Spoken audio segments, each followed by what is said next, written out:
Hi, my name is Mark Sedway. I'm a Senior Advisor at the Giving Practice. In 2018, we shared a tool called the Evolutions Exercise, and it's consistently been one of our most used exercises with clients. We've used it with foundations, with philanthropy serving organizations, and with other nonprofits. We informally call it the from what to what exercise, and it's pretty simple. You take the thing you're working on. It could be your organization or a project or a region or a sector or a field of interest. It could be you personally. And you ask how it's evolving from what in the past to what in the future. And so you pick a time frame. In our strategy projects, it tends to be over 3 years. So our organization is evolving from what 3 years ago to what 3 years from now. So these evolutions could be in a number of categories. As an organization, it could be your strategy, your culture, your operations, your governance, your relationship with stakeholders, and so on. And you may want to suggest some categories as prompts for the exercise.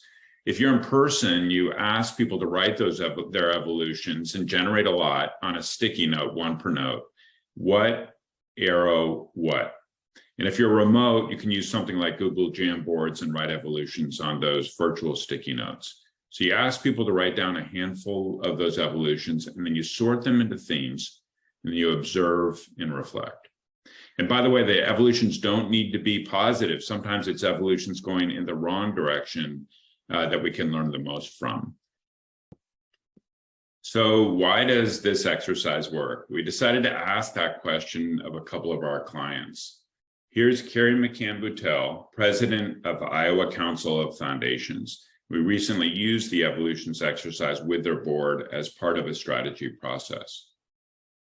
I think one of my board members used the word invitational in one of our recent conversations. And I think the evolutions are that, like, they invite people in to consider how they can evolve in their practice alongside the broader network. I also think we have this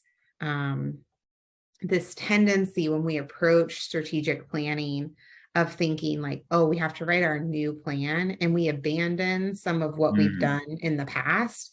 And this really gives us a space to like hold and honor the work to date and use it to deepen and strengthen our strategy moving forward, as opposed to just saying, oh, we need new goals, we need new strategies. It really helps to like reinforce what's been working and take it to a new level and a new vision. Everything is in process. How you are right now is different from how you were an hour ago, and is different from how you were a year ago. We're not an object, we're a process, as the saying goes. And that goes for people, but also organizations and places and so on. That's why it's so helpful to talk about ongoing evolutions. It's not from today to tomorrow, but from yesterday to tomorrow. And as Kari mentioned, you can't plan for a future to play out independently of what's come before. We did this exercise with the board of Philanthropy Southeast a couple of years ago, and recently connected with Janine Lee, their president and CEO, to reflect on the evolutions the board came up with then, and to walk through the exercise once more from her personal perspective on how the organization is evolving today. The evolutions that surfaced for her include evolving from learning to leading, from talking our talk to walking our talk, especially as it relates to their equity commitment, from gentility to painful and real conversations, and from caring to loving. And you'll see that doing these evolutions can lead to some helpful and nuanced distinctions. And we dug into some of these together. One of the evolutions that you mentioned was evolving from caring to loving. You just mentioned it again. Can you talk a little bit about that evolution in particular, what it meant to you, why it was meaningful as you think about the organization?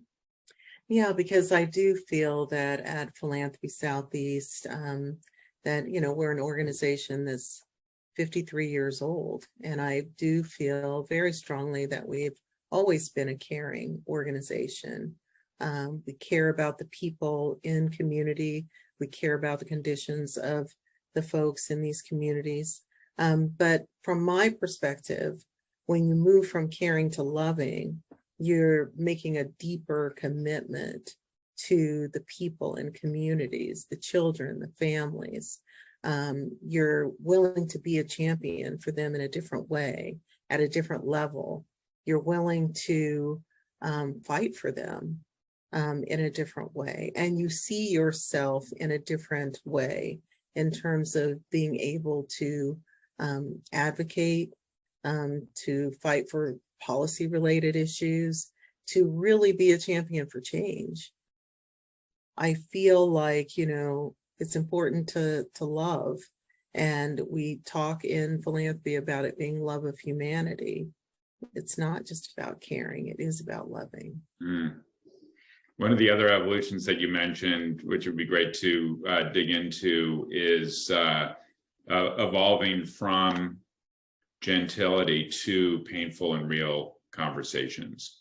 I'd love to hear a little bit more about why that was one of the evolutions that you thought about, and what does it take to get from A to B there? We do have a tendency, not just in the South, all across the country, people do this. It's part of just being human.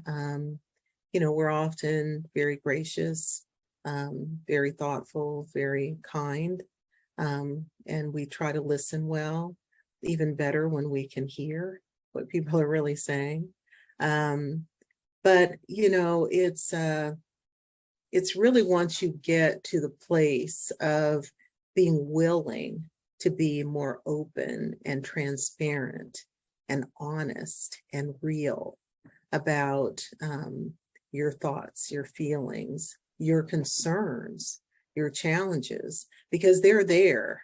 And if we're not willing to say what's really on our mind, we can't really get to change, because we're saying one thing, but we're really doing another.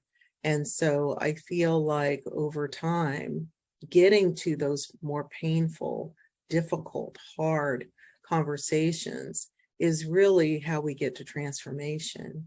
And we're, in that process now. We're moving in that direction. And many of these conversations are very painful and very hard to hear, but very necessary in order for us to really be able to move toward the change that we'd like to see. From Janine's reflections on these evolutions, you can see how much the exercise can open up for individuals, for teams, and for organizations. And we hope you get the chance to give it a go. And we'd love to hear from you as you test it out. If you're in need of support as you navigate your own individual or organizational evolutions, please don't hesitate to reach out to us. Thanks.